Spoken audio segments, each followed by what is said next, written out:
Alright, so we are going to do a quick review of this Tresalto Pro Tools Auto Trim Removal Toolkit.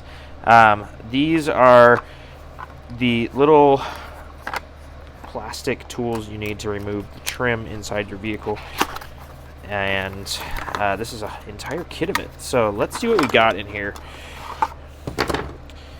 Alright, so we've got a big pry. That's super nice. Quality feels pretty good.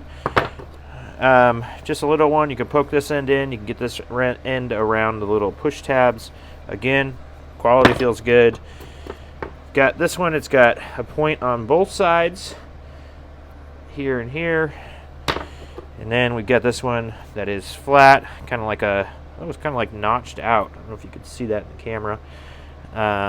And the point on this side. So 4 things in here, and they all feel very quality. Doesn't feel like it's going to break the first time you use it. And yeah, definitely a nice kit here.